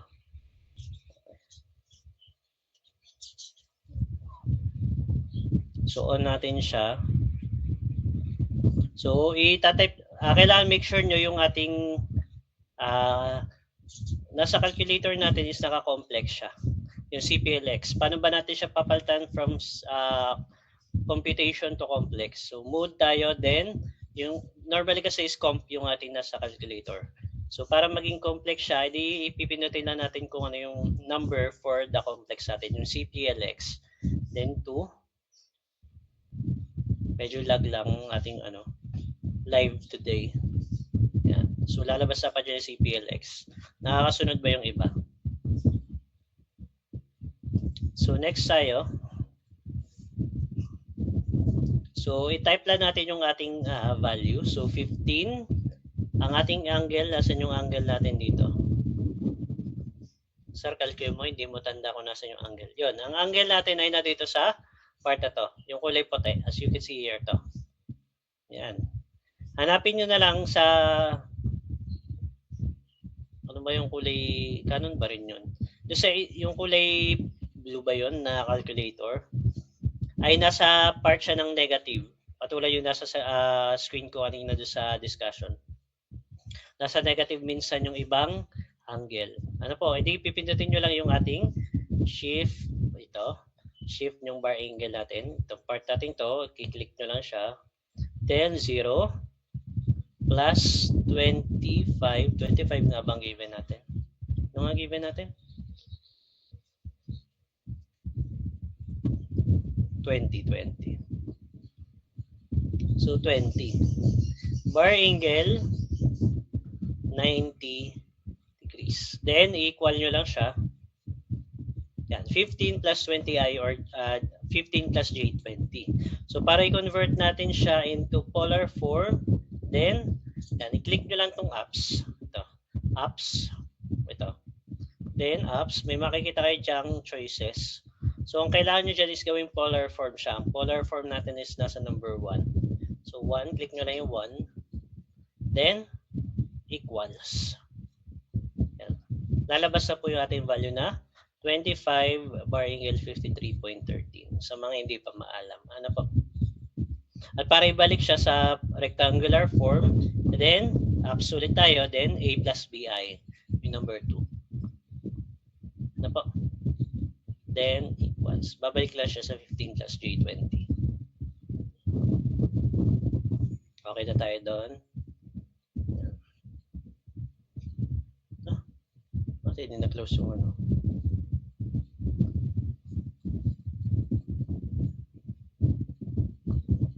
Yan. May question ba tayo? Sino yung hindi makapagpalabas ng complex sa calculator? Baka ang nangyayari sa inyo ay wala kayong complex sadya. Ano po? Kapag wala kayong complex, hanapin nyo na lang yung RE at saka yung IM, meron pa rin dyan sa calculator. Bukas ay, kapag wala kayong complex, edi lumapit na lang sa akin at hahanapan natin ng computation dyan sa calculator, kung paano pinipindot siya sa calculator.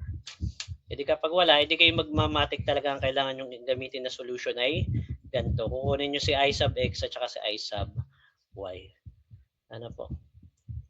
Pero ang atin dito is pwede nyo na siyang i-direct sa calculator. Ano po? Since tayo ay pagdating ng series parallel at saka yung mga network theorem natin, ang dami nating mga pag-add-in na mga polar form na mga values. Ano po, kung iisa-isahin nyo siya, mag-resultant current kayo dyan, magtatagal kayo ng ano po, 1 taon. So back tayo sa discussion natin. So yun yung ating number, example number 1. So punta naman tayo sa example number 2.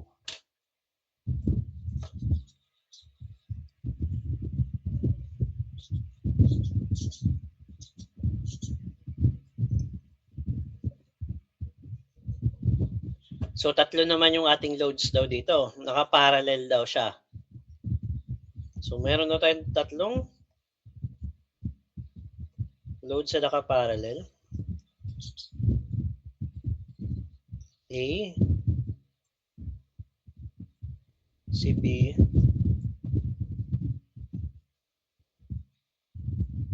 at si C. At kapag nga naka-parallel tayo, ano nga nangyayari kapag parallel? Ang ating current dyan ay additive. Ay total natin ay makukuha natin yung IA natin, IB, at saka yung IC natin. So mangyayari dyan, ang ating I total will be IA plus IB plus IC. So sabi dito sa ating tanong, 3 loads units A, B, and C are connected in parallel and the currents are 12, 10, and 15 respectively. So ang ating IA, 10. Ang ating IB is 12. Ay, baliktad pala, 12.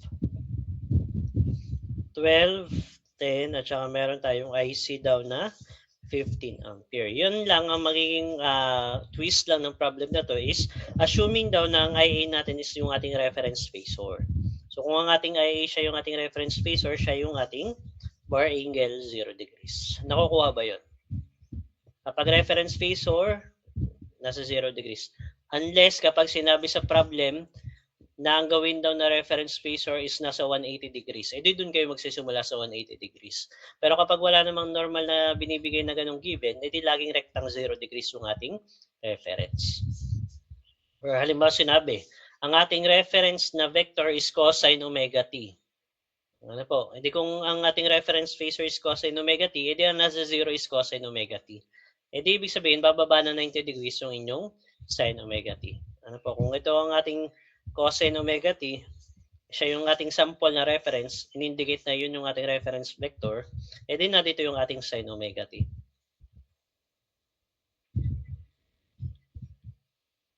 Umikot lang siya. Back tayo sa problem. So, assuming daw the IA is our reference phasor, IB daw leads IA by 30 degrees. So, kung IA natin is 0 degrees, edi plus 30 lang tayo dito. Sa IB.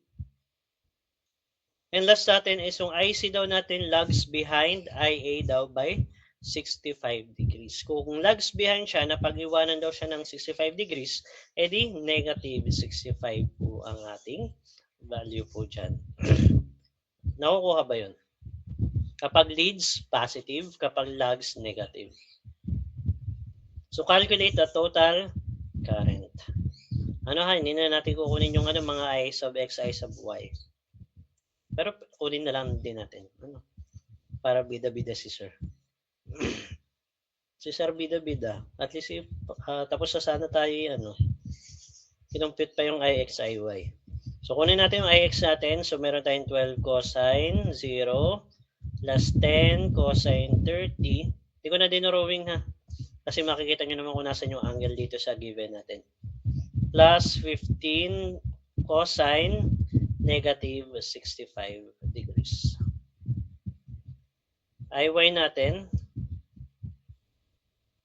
12 sine 0 plus 10 sine 30 plus 15 sine negative 65 degrees. So, equal. Computein natin siya.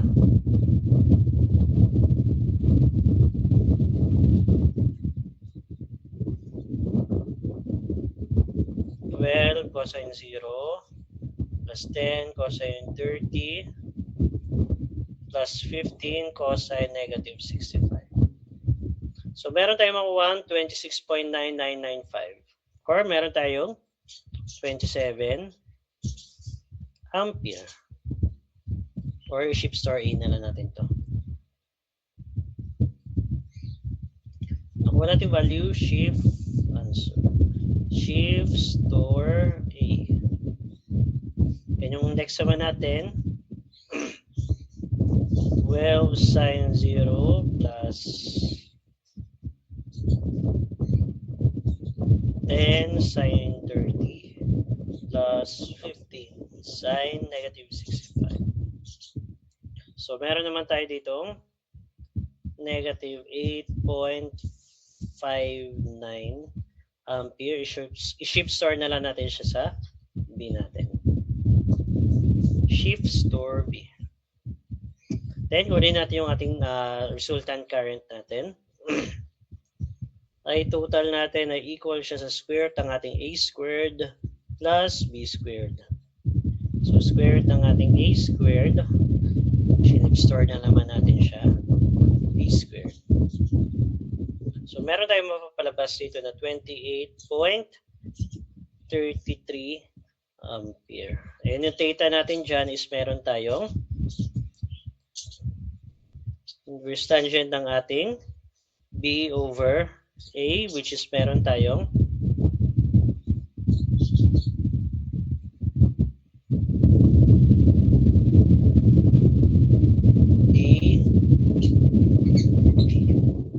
B over A.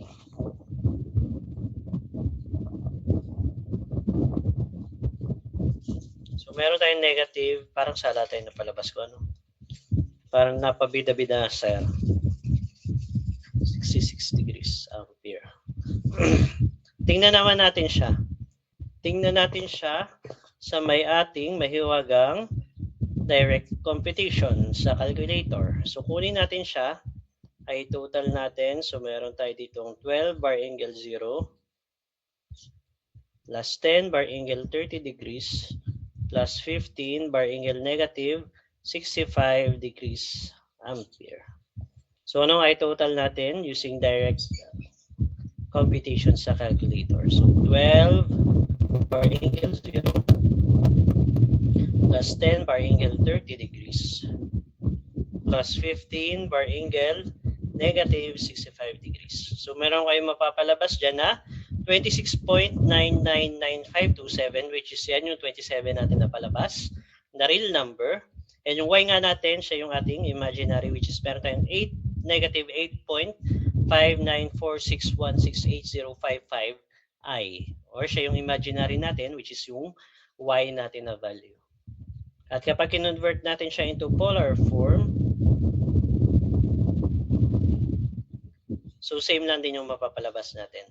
Ano pa, which is meron tayong 28.33 bar angle negative 17.66 degrees ampere.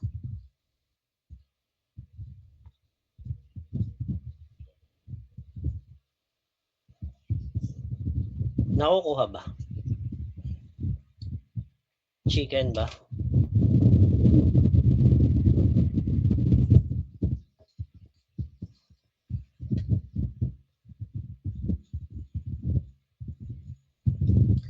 So, screenshot nyo muna to and pag-aralan muna natin ng for about 3:08 minutes. Balik tayo ng 3:15.